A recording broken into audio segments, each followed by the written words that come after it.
फर्क पड़ा है। मेरी 2 करोड़ की ये है कि इन्वेस्टमेंट है जो डूबी पड़ी हुई है। गाड़ी लगाई आज सारा दिन से 300 पकड़ा साहब से। 9,000 रुपया महीना बनता है जी, कैसे खर्च करेंगे? बस कभी खा लेते हैं कभी नहीं खाते। 60-70 लोग यहाँ पर काम करते होंगे एक कारखाने पे, जिसमें से आधे मजदूरों का चूल्हा बंद हो चुका है, एक ने अपनी कारखाना मुकम्मल बंद कर दिया। इंडस्ट्री, टेक्सटाइल इंडस्ट्री बुरे तरीके से बुरी हालात का शिकार हो चुकी है।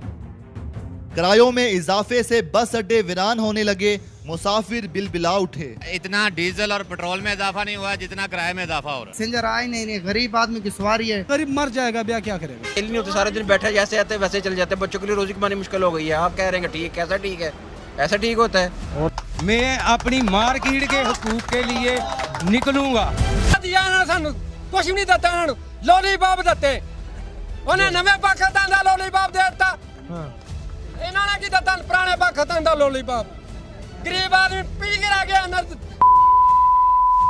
अमेरिका का और चाइना का प्ले ग्राउंड बन गया है, टाइम पास बन गया है पाकिस्तानी भी जो पिस रहा है। जिस तरीके आपने देखा होगा ना, 2 पहलवानों को लड़ाया जाता है तो पीछे जो बैठ के जो पैसा लगाने वाले होते हैं वो पीछे बैठ के खाली मजे लेते हैं। वही इस समय 2 पहलवान कौन है?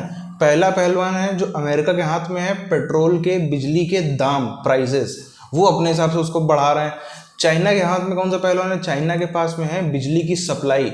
दोनों लोग अपने तरफ से, जहां उसने देखा सामने वाले का पाला, जहां चाइना ने देखा कि अमेरिका जो है वो अपने उसके दाम बढ़ा रहा है, चलो हम यहाँ से बिजली सप्लाई रोक देंगे। जहां उसने देखा कि वो सप्लाई रोक रहा है, हम और दाम बढ़ा देंगे। इन सबके चक्कर में जिसका मुंह टूट रहा है, जिसकी कमर टूट रही है, जिसकी ऐसी तैसी धज्जियां उड़ रही हैं, वो है ये पाकिस्तानी कौम। और यही होना भी चाहिए। अगर आप देखो, ये 2-2 दोस्तों के साथ में 2-2 पार्टनर बना के दोनों हाथ एक 2 बैसाखियों पे चलने वाले थे, दोनों बैसाखियां छोड़ के भाग गए, ये गिर गए। पूरी चीज़ क्या है, पहले उधर हम चलते हैं। टेक्सटाइल इंडस्ट्री और इसके साथ साथ लूमे, पावर लूम्स का हाल आपने देख लिया कि किस तरह वहाँ पर जो है कफन पहना दिया गया है मशीनों को। अब इस वक्त हम फैसलाबाद के 8 बाज़ारों में से एक बाज़ार के अंदर मौजूद हैं। ये बाज़ार है चिन्योड़ बाज़ार, जहाँ पर होलसेल का काम किया जाता है। 5 लोग बैठे हुए हैं भाईजान, ऐसे बैठे हुए हैं, क्या किसका इंतज़ार है? गाहक का इंतजार है, गाहक तो आ नहीं रहा। कहाँ है गाहक? पता नहीं, ले गए हैं आप साथ? मैं लेकर आऊँ? ले गए हैं, ये गाहक कोई नहीं है, कोई हाल नहीं है, इस तरह हम बैठे हुए हैं। दिहाड़ी कितनी मिल जाती है? दिहाड़ी ये 500-600 रुपया और दिहाड़ी। 500-600 में गुजारा हो जाएगा आपका? नहीं होता, नहीं होगा। जब हम अपने हुकूक के लिए नहीं निकलेंगे तो फिर इस तरह ही होगा जो हमारे साथ हो रहा है। अवाम को इस तरह जकड़ लिया गया कि वो बेचारे आवाज़ निकालने से भी कासर हैं। मैं अपनी मार्केट के हुकूक के लिए निकलूँगा, बेशक पूरे शहर से कोई ना निकले, मैं अपनी मार्केट के हकूक़ के लिए निकलूंगा। जो कारीगर दूर से आते हैं, जो पहले 10-20 रुपए दे के आते थे, अब वो तकरीबन उनका किराया 60-70 रुपए वो दे के आते हैं। वो कहते हैं अब हम क्या करें। 60-70 लोग यहाँ पर काम करते होंगे एक कारखाने पे, जिसमें से आधे मजदूरों का चूल्हा बंद हो चुका है, एक ने अपनी कारखाना मुकम्मल बंद कर दिया। इंडस्ट्री, टेक्सटाइल इंडस्ट्री बुरे तरीके से बुरी हालात का शिकार हो चुकी है। ਇਹਨਾਂ ਸਾਰਿਆਂ ਦਾ ਬੇੜਾ ਕਰ ਕੀਤਾ ਸੀ, ਭੁੱਖੇ ਮਰਨ ਦੇ ਅੱਜ ਤੱਕ ਕੀ ਦਿੱਤਾ ਇਹਨਾਂ ਨੇ ਸਾਨੂੰ ਆ ਕੇ? ये है जी आम आदमी, ये है आम आदमी। ਕਿਆ ਦਿਆ ਇਹਨਾਂ ਨੇ ਸਾਨੂੰ? ਕੁਝ ਵੀ ਨਹੀਂ ਦਿੱਤਾ ਇਹਨਾਂ ਨੂੰ। ਲੌਲੀਪੌਪ ਦਿੱਤੇ, ਉਹਨੇ ਨਵੇਂ ਪਾਕਿਸਤਾਨ ਦਾ ਲੌਲੀਪੌਪ ਦੇ ਦਿੱਤਾ, ਇਹਨਾਂ ਨੇ ਕੀ ਦਿੱਤਾ ਪੁਰਾਣੇ ਪਾਕਿਸਤਾਨ ਦਾ ਲੌਲੀਪੌਪ। ਗਰੀਬ ਆਦਮੀ ਪੀ गिरा गया अंदर। अब ये कोई नहीं, हालात कोई नहीं है, महंगाई बहुत ज्यादा है। इसी वजह से गाहक आ नहीं रहा। गाहक बेचारा रोटी वगैरह खाएगा या कपड़ा ये पिछले खाते देखकर दिल को तसल्ली दे रहे हैं कि मैंने ये लेने हैं। ये तसल्ली दे रहे हैं ना कि हमने लेने हैं लोगों से, पर कोई गाहक नहीं आ रहा। बहुत टेंशन है, परेशानी, कागजी कार्रवाई है। बैठ के रोज इधर बस हो जाती है, थक बिजली की जाते वजह हैं। से आपका कारोबार में कोई फर्क पड़ता है? काफी फर्क पड़ता है, जनरेटर चलाना पड़ता है। तो आपको पता है ऑयल का रेट कितना ज्यादा हो गया है। नहीं होते, सारे दिन बैठे जैसे आते वैसे चल जाते हैं। बच्चों के लिए रोजी कमानी मुश्किल हो गई है। आप कह रहे हैं ठीक, कैसा ठीक है? ऐसा ठीक होता है? और कैसे ठीक हो जी? भाई हर बंदा परेशान है, आटा कहाँ चला गया? काम शाम होगा तो फिर ही है। आपको क्या फर्क पड़ा है हुकूमत के आने से? खर्चे बढ़ गए हैं, इनकम कम हो गई है, अच्छा, तो लॉस में जा रहा है, मुल्क नीचे जा रहा है। बिजली आ नहीं रही, आपके सामने मार्केट में बंद है, सारा दिन हो गया बिजली बंद है। आपके कारोबार के क्या हालात? कारोबार ਤੁਹਾਡੇ ਸਾਹਮਣੇ देख लो, रौनकें ही रौनकें हैं। मैं कहना मेले लगे हैं। मैंने ना जब से मैं इस मार्केट में फिर रहा हूँ, मैंने किसी ताजर के हाथ में पैसे देखे हैं तो आपके हाथ में देखे हैं। इसका मतलब है कि कारोबार ठीक है? अल्लाह का शुक्र अल्हम्दुलिल्लाह। पहले जैसा है, पहले से बेहतर हो गया? पहले से बेहतर, अल्लाह का शुक्र है, अल्हम्दुलिल्लाह। अल्लाह अगर का लाइट शुक्र है। थोड़ी बहुत आती है तो वो भी बेशक ना आए तो खैर ना, है। कोई बात नहीं, कोई बात नहीं। क्यों सर, सही कह रहे हैं ये? सर ये बिल्कुल गलत कह रहे हैं, बिल्कुल गलत कह रहे हैं। हाँ, आपको कोई फर्क पड़ा? बहुत फर्क पड़ा है। क्या? पहले कारोबार भी अच्छे थे, बिजली नहीं जाती थी, कम से कम सुकून था। और अब आगे चलते हैं। ताजिर बरादरी रो रही है, ताजिर बरादरी कह रही है फैसलाबाद की इंडस्ट्री तबाह हो गई है, मुल्क में पेट्रोल बम गिरा दिया गया, उसके बाद पाकिस्तान का मैनचेस्टर फैसलाबाद, इसके क्या हालात हैं, सनती तौर पर मजदूर किस तरह पिस रहे हैं, क्या काम करते हैं आप? काम हम यही इंडस्ट्री को देखते हैं, लेकिन हम तो बहुत परेशान हैं कि क्या करें। बिजली होगी तो कारोबार चलाएंगे ना, अगर कारोबार चलाने के लिए अगर हम जनरेटर इस्तेमाल करेंगे तो पेट्रोल कहाँ से लाएंगे? इतना महंगा पेट्रोल कहाँ से लाएंगे? पेट्रोल पंप से मिलता है पेट्रोल। भाई इतना महंगा पेट्रोल, ऐसे ही हमारा भी छोटा सा काम है, लेकिन क्या करें। चल रहा है कि बंद कर दिया? बंद कर दिया जी, खत्म। हाँ, 2-3 माह से बंद है, खत्म कर दिया, क्योंकि जब हम बिजली नहीं है तो कैसे चलाएं। मजदूर हमारे पास आकर होता है। लेबर कितनी काम करती है? ये हमारे पास तकरीबन 25-30 आदमी काम करते हैं। वो गए बेचारे। कि कितनी तनख्वाह है? तनख्वाह साडी बस जिहड़ी है सो है ही। इसमें गुजारा हो जाएगा? नहीं हुंदा, नहीं हुंदा, गल खत्म नहीं हुंदा। आटा दाल चीनी वगैरह खरीद लेंगे? नहीं, तुहानू साफ कह देता गुजारा नहीं चलता था। लेकिन यहाँ पे अब बिल्कुल रश है ही नहीं। आज वीकेंड है, यहाँ पे बड़े ज़्यादा टाइम निकलते, आज बिल्कुल एंड हो गया इनके। जहाँ पे 10-12 निकलते थे वहाँ पे 7-8 पे गेम आ चुकी है इनकी सबकी। तो बहुत मुश्किल से गुजारा, पैसेंजर आ ही नहीं रहे, गरीब आदमी की सवारी है। जिसने आना है वो अभी मजबूरी के तहत जिसने जाना है वो ही आता है।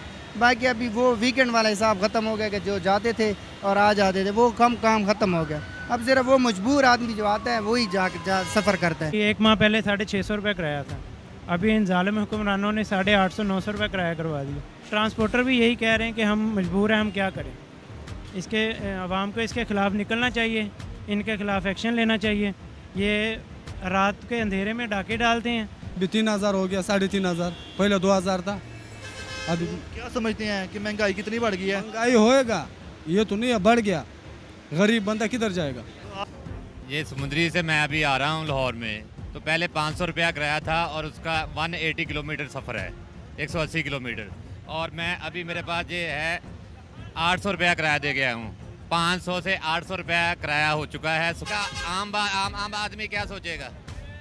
इतना डीजल और पेट्रोल में इजाफा नहीं हुआ जितना किराए में इजाफा हो रहा है। इसमें 10 पैसेंजर भी है ना तो इसने डिपार्चर कर जाना है। वो 10 पैसेंजर या 15 पैसेंजर लेके कैसे हम गुजारा करेंगे अपना?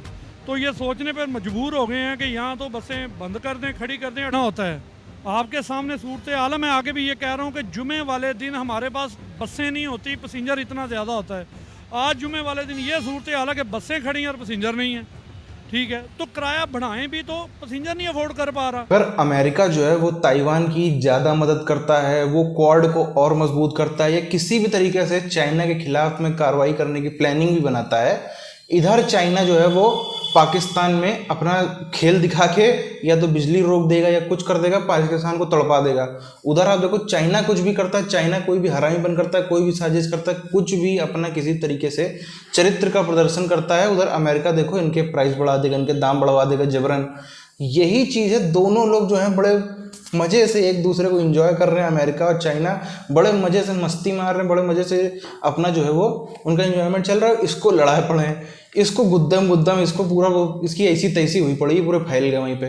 तो अगर आप देखो पहली चीज़ तो इसने कोई किसी को देश को छोड़ा नहीं। अगर एक यहाँ पर हम एग्जांपल लें, हिंदुस्तान है, जैसे हिंदुस्तान आप देखो आज अफगानिस्तान की मदद करता है, हिंदुस्तान अरब कंट्रीज़ की भी जहाँ तक मदद कर सकता है वहाँ तक करता है, वैक्सीन देने से लेकर अलग मामलों पे, और एक अच्छे तरीके से साझेदारी की भूमिका में उन देशों के साथ में चलता है। चाहे सेंट्रल एशियन कंट्रीज़ को आप ले लो, उनकी भी हिंदुस्तान मदद करता था समय समय पे।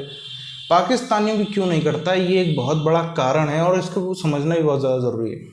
आप देखो हज़ारों साल में जितने भी विदेशी आए इस देश में, विदेशियों से आप क्या ही उम्मीद कर सकते हो? उनसे आप बेहतरी की उम्मीद तो कर नहीं सकते। वो तो भाई जो उसकी प्रवृत्ति है, जो उसका चरित्र है, वो उसी हिसाब से काम करेगा। समस्या क्या थी, अंदर से इस देश से समर्थन किसने किया? आप आज इन पाकिस्तानियों को देख लो, इनके ज़्यादातरों को देख लो, जो लोग इनके यहाँ पावर में हैं, वही सरनेम इनके आप देख लो, वही राणा, चौहान, गिल, बाजवा, चीमा, फलाना ढिमकाना, ये वो कि ये कहाँ से आए, ये भाई कोई अरब में तो कोई लिखता नहीं है, अफगानिस्तान में तो लिखता नहीं। आखिर था कौन यहाँ पे जो इतने सालों तक उनको मदद करता रहा, ये जो 1000 साल तक हम मान लें इनका साम्राज्य बराबर चलता रहा विदेशियों का, किसकी वजह से चलता रहा? कौन था जो इनके पैरों में जाके लेट जाता था? कौन था जो वहाँ अफगानिस्तान से चलते भी नहीं थी इनकी फौजें, यहाँ से पहले ही होता था कि हाँ भाई हम आपकी मदद करेंगे, अब जो मदद चाहिए हर तरीके की हम मदद करेंगे, अपना जो करना पड़े। यहाँ पर जब मंदिर टूटते थे, यहाँ पर जब कुछ भी होता था, तो कौन था जो मुंह में जो है वो मोमबत्ती डाल के बैठा रहता था? यही सब थे आज पाकिस्तान में बैठे हैं या वैसे सोच वाले। तो फिर इसीलिए पाकिस्तान की कभी भी मदद करना, भले ही आप अफगानिस्तान की मदद कर दो, अफगानिस्तान से आप क्या करोगे? ठीक भाई, उसकी जो प्रवृत्ति थी उस हिसाब से उसने वो किया। अब ये हमारी गलती थी कि हम अपने अंदर के लोगों को नहीं संभाल पाए।